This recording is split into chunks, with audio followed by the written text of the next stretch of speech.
Shadows Die is the best detective game I have ever played and the best hobo simulator since Hobo Tough Life. You play as a private investigator who is currently residentially challenged. So you occupy a fun little space of looking for food and water, but also some crime. So while you're wandering around doing odd jobs for a few coins, you'll eventually get a report on your scanner that there's been a murder. So you make your way to the crime scene, the police will be there, and then you simply sneak into the house. And then you eat all their food and drink all their milk and have a shower. And then you steal all their money because you are a crazy homeless man, but you get to investigating eventually, identifying the target, looking for fingerprints, looking for where they work, etc, etc. Then you get to investigating and solve the crime. And it's one of the coolest games I've ever played.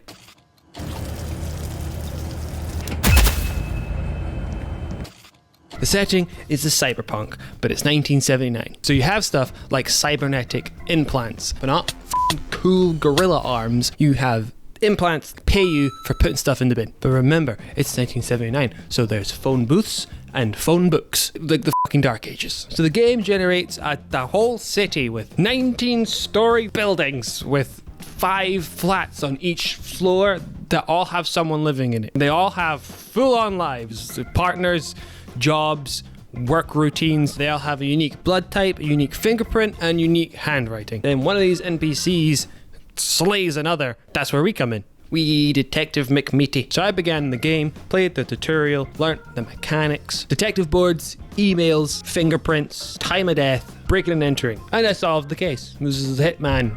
Hit lady, hit woman. I found the emails to prove it. So I broke into her house, beat her up and arrested her. Then I got kicked out of my house, moved into a stinky basement and got my first real case and got stuck on it for like 12 hours. It began on the 1st of the 4th, 1979, 4 p.m, 4th floor, the Reeves. The victim, Hebal Tabamis, male, 49, shot in his home. So I got to detecting. To start, milk, fingerprints, time of death, method, gun. Looked around, found a work ID. The victim worked at Blue Enterprise. Had a wife called Hinata.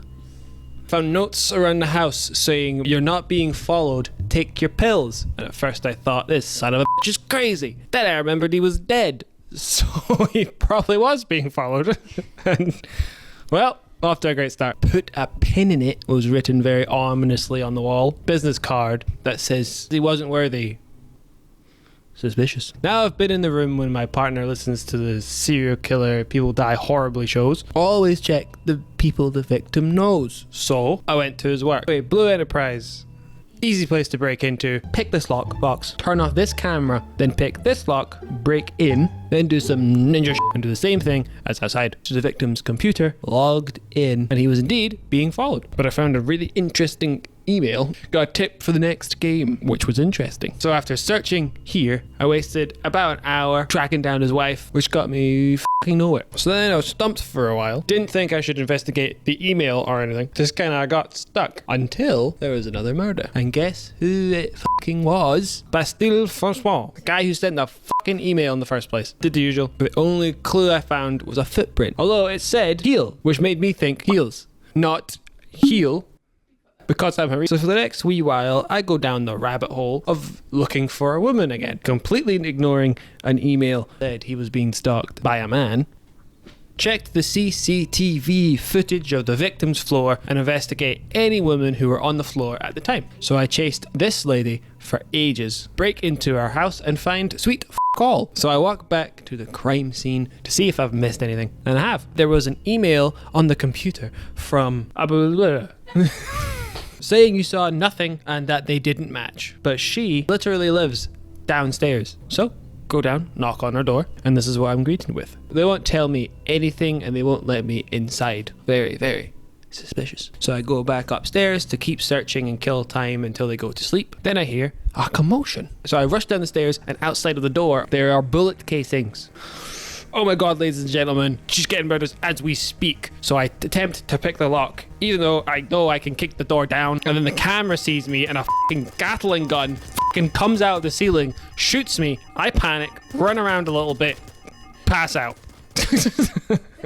So I wake up in hospital, don't have any money to pay my medical bills, so I sneak out loudly and make my way back to a blah, blah, blah, blah house. And the person who has been murdered was indeed blah, blah, blah. The interesting part is that's not who I was talking to at the door. She is dating a blah, blah, blah, blah, which is a dead end, but is some juicy, juicy gossip because a blah, blah, blah, blah is on a dating website.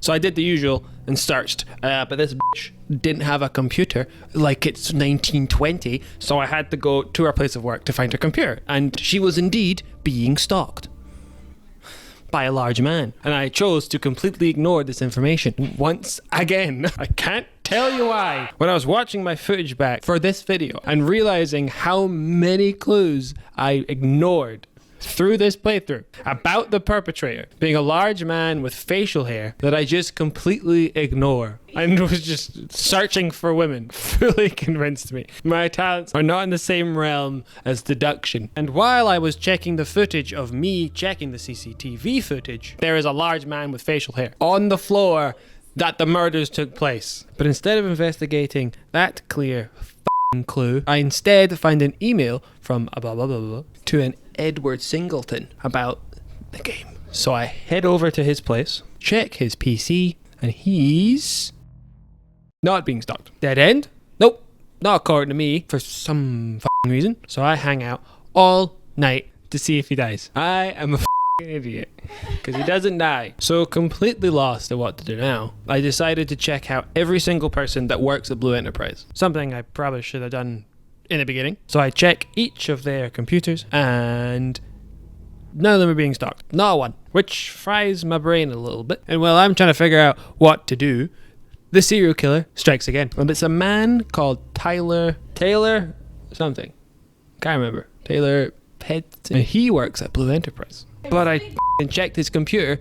It was clean. Well, it turns out he's poor as fuck. So he sends letters like it's 1899. So the I'm being stalked letters are written in his flat. But here, ladies and gentlemen, is when I start to actually pay attention. I remember that all the way back in the beginning, I heard someone say that the suspect has facial hair. So I went back to every single victim, rechecked the notes, reread the emails, and I took notes of what the suspect looks like. Large man, short brown hair, facial hair. So then I go back to Blue Enterprise, check the board, and what do you know? There he is, a man that fits the description. Dario, do you recognize him, ladies and gentlemen? Have you been paying better attention than I? He's the guy I saw in the CCTV. I even put him on my detective board, but didn't investigate him at all. So I go to his house and ask him if I can come in and have a look. He says no. So I sit outside his house and wait to see if he leaves. He leaves. Rushes up the stairs with a great display of athleticism, breaks into this house and begins shooting this woman. So I bust in and produce my fists and he's shooting the woman in the dark. So I'm flailing around trying to punch him in the dark, and he is a determined mofo and he is not faltering in his mission whatsoever. Then he starts running around putting all the lights on in the house, but I don't stop my relentless barrage of fists to face, and then boom, he gets knocked out. He did manage to kill the woman, but frankly I don't give a who she was. I solved the case. So I cuff him, hand him my report, get my money. And the whole thing took me about 14 hours.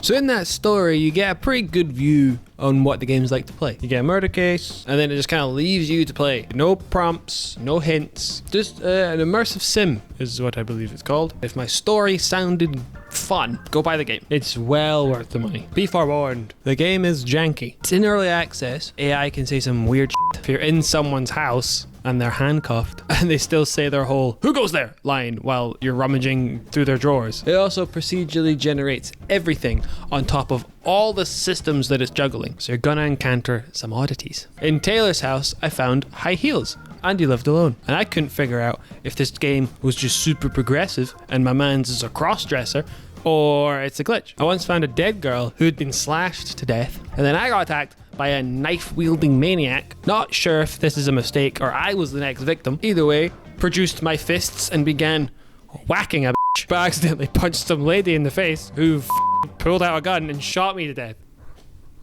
but considering the amount that it's juggling and procedurally generating, it works really well. There's some great quality of life features. You can auto travel to your destination so that you can peruse your detective board as you walk. When you go to select the buttons on an elevator, and at the bottom is the address, so you know what floor to go to. Some stuff really pisses me off. When I buy coffee, it goes into my hands. When I buy food, it goes into my pockets. Why? That's f***ing annoying. Also, if I have full pockets, I can't buy food. So I have to go into my inventory, drop something, buy the food, go back into my inventory, put it in my hands, come out of the menu, eat the food, drop the food, pick up my item, and then continue. I don't really know the solution, but if my hands were a separate inventory slot, I could buy the food, it goes straight into my hand, I could eat, and then I could just throw it away. And then that's it. There's none of this menu.